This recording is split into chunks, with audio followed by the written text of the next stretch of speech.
We don't have an official number yet of downed trees or the fiscal cost of this damage, but we know that this is a generational storm and the impacts and the face of Salt Lake City is going to be different for the rest of our lifetimes. We've lost probably in the neighborhood of 1,000 trees or more, but we'll be counting and getting you updates as they become available. Right now, what we're asking is for our residents to be patient with our crews, from the Rocky Mountain Power to the city crews and other city crews who have come out to assist us. We are working right now to clear public trees from the public right-of-way. So trees that have fallen onto houses, onto vehicles, or into the street are still throughout the city, and crews are working around the clock to clear them out. Please do not haul private debris, trees from your yard out into the street, not yet. We are preparing to do that. We will let you know through the media as soon as we're able to handle that. And please also, if you can hold off from taking debris to the landfill, they are functioning at capacity, just moving these emergency trees through. So right now we're working with the most urgent matters, and we will get to the private trees in time. Volunteer efforts are underway right now in conjunction with the Church of Jesus Christ of Latter-day Saints, who are helping us to organize a substantial volunteer effort. By the end of this day, we hope to have a phone number out for residents or community members to call if they'd like to come out and help with this coordinated cleanup effort. We don't yet know if this will be FEMA eligible, so it's important that we operate as though it will be, so that we can hopefully secure some federal assistance for all of the cleanup and the remediation efforts that are still awaiting. At this point, neighbors can help out their other neighbors by grabbing a garbage can, grab a garbage sack, help to clean up the small debris. But again, please do not haul it out to the roadways. We need to clear those roadways in the first place and get rid of the trees that are in the public right-of-way before we start dealing with the private debris. I think that's about it. Any questions? What has Rocky Mountain Power kind of explained how they are prioritizing within the city to get things open, hospitals, different streets, or anything? They probably have, and you should ask them before I mess that up for them. No, but I'll say Rocky Mountain Power has been an incredible partner. We know their crews have been working around the clock, and that we are starting to see power turn back on for many of our residents. I'll tell you anecdotally, about half of my staff is without power at this point. So we know that it's getting better, and we know that they're working as hard as they can. I don't know about that yet, no. I mean, let me rephrase that. Salt Lake City damage to Salt Lake City buildings has not been significant. I'm not aware of any windows that have been broken. Definitely there's impairments to access that we're working through right now. But the cost of the damage and the extent of it is still unknown. A lot of traffic lights out that people are still driving through, and almost had a couple accidents on the way over here. Can you talk about the traffic lights in the city? City teams, including transportation and the streets division, have also been working around the clock trying to turn those lights back on. A lot of it has to do with the power that's out, obviously, and so it's a bit of a Rubik's Cube to get things reopened, turned back on, as we work with the Rocky Mountain Power partners to make sure power gets secured. Is there any particular area that was hit harder than others? We can't yet say geographically what has been hardest hit. I know Rose Park was terribly hit, though. It's a wonderfully tree-filled area of Salt Lake City. Here at Liberty Park, we have significant damage to very old trees, and then up at the Salt Lake City Cemetery, about 30 trees or more completely lost. So we're working our way through the city. Crews are everywhere from the west side, Rose Park, Glendale, up to the East Bench. Damage is everywhere. So I understand you're recommending people wait to haul stuff out to the street. On my walk over here, the sidewalks were impassable for that.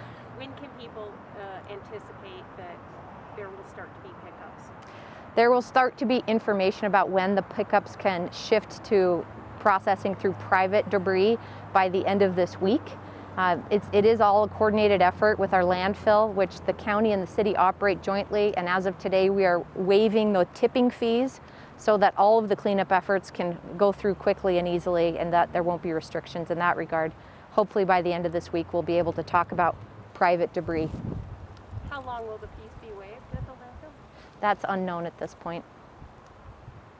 Is the temporary overnight homeless shelter that you set up at the Unity Church, was that a one-night thing, or are you going to have multiple? Not Unity Church, Unity Center. Unity Center. Yeah. Is that a one-night thing or multiple nights? That was a one-night operation to get people out of the storm. But we are working with the Salt Lake Valley Coalition to end homelessness to address the need for a winter shelter.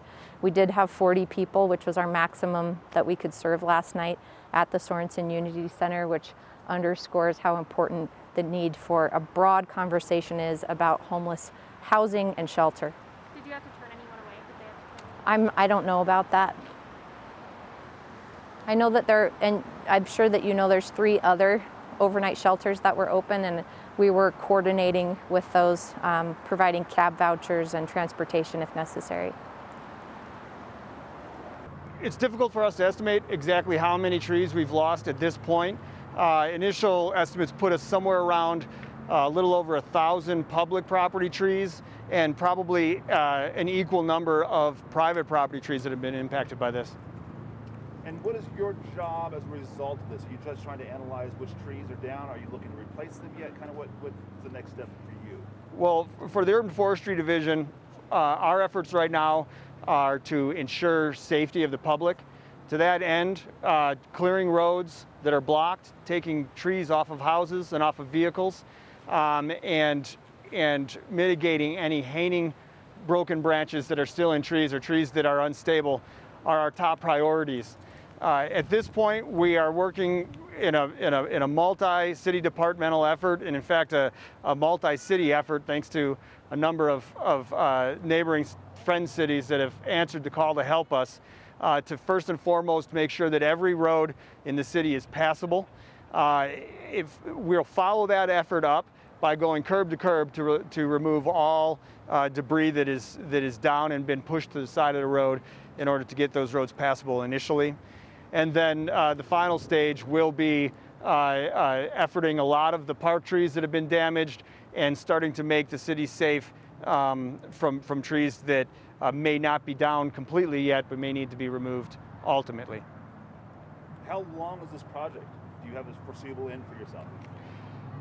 Well, the initial phase of getting the streets cleared will probably take place over the course of about a week to a week and a half. The process of evaluating all the trees that have been damaged and making those safe will take place over the course of months. A message to the public would be patient right now? Is that correct? Yeah, the message to the public is to continue to be patient. I mean, we have been extraordinarily pleased with how the public has responded to this disaster. The Forestry Division in one day yesterday received well over 1,000 calls, and residents were extremely understanding and willing to help and do what it takes to make sure that they remain safe.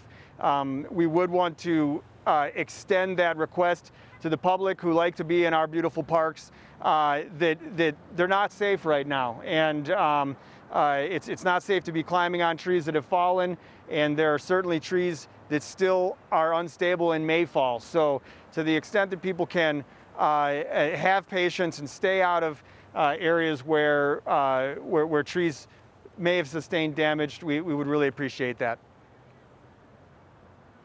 How many of y'all are out working on this? Is it all hands on deck, or what's the situation? Well, it really is. I don't have an exact number of how many actual staff members are working on it, but we have almost all hands from our Streets Division, clearly all hands from the Urban Forestry Division. We have compliance personnel, we have members from the council office. We have obviously our parks team is doing an extraordinary job of trying to get our parks made safe. And then we got help from South Jordan, West Jordan, Harriman, Bluffdale, all out here working to get the city up and running again. Once you clear all the trees out, what's kind of the next step? Because there's like big holes in the ground, things like that. Yeah, there's a lot of groundwork to be done, and in our parks, that's going to be handled almost exclusively by our parks teams. In the park strips and neighborhoods, the city will restore the areas to level ground, and then restoration will be the responsibility of the adjacent property owner, and that will be a process. Is this expensive? Absolutely.